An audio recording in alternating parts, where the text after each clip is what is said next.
Nah, halo guys. Nah, ini kita lagi masih di stasiun Bogor. Ada bapak penjual menteng ya. Nah, ini menteng tuh buah kesukaan gua nih waktu kecil. Nah, kebetulan dan kita lihat mentengnya lumayan agak gede-gede nih. Kita coba tanya-tanya yuk ke si bapaknya. Let's go. Pak, upami kalau mentengnya tuh punya kebun sendiri apa beli, Pak?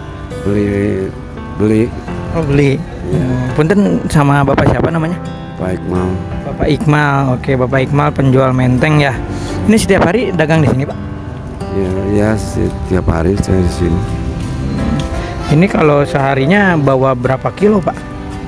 Paling banyak lah 20 kilo. Oh, paling banyak 20 kilo. Tapi setiap hari habis aja ya? Ya. Kadang-kadang habis kan enggak. Iya.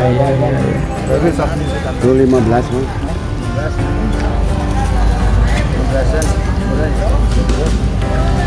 Menteng, Pak, seger. Iya, seger.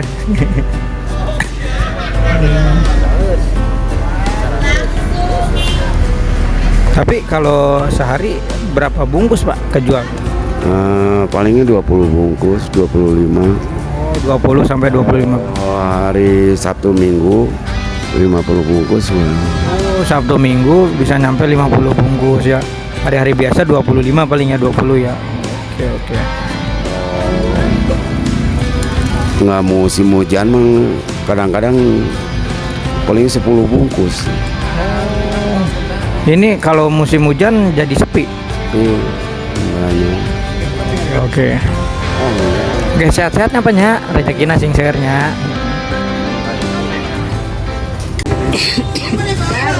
Oke, itu guys, penjual menteng bapak dari bapak ya, bapak anonim ya.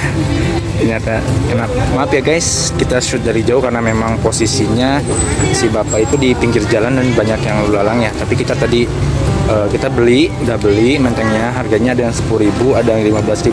Nah, lokasinya di stasiun Bogor samping ya, di daerah stasiun Bogor. Bapaknya terhalang. Nah, ini bapaknya ya. Nah, itu ya. Dan tahu nggak guys berapa penghasilan si bapak kalau weekend? Ternyata kalau misalkan weekend 750.000, kalau weekday sekitar 300.000. Jadi paling sepi minimal omset bapak itu sekitar 9 juta rupiah. Kalau lagi rame, wow, lumayan sekitar 24 juta rupiah guys. Oke. Itu aja guys dari Obat Mata. Semoga bisa menginspirasi dan menghibur, dan apapun itu usahanya tetap ya kita berikhtiar dan ingat bahwa rezeki tidak akan tertukar. Jadi kalau misalkan kalian dagang samping-sampingan banyak uang dagang dengan dagang serupa, jadi jangan khawatir tertukar karena sudah diatur oleh Yang Maha Kuasa, oleh Allah Subhanahu wa taala. Itu aja guys untuk inspirasi kali ini. Semoga kalian sehat-sehat, panjang umur dan luas rezekinya. Dan untuk bapak penjual menteng ini semoga bapak laris dagangannya dan sehat selalu. Oke guys. Bye bye.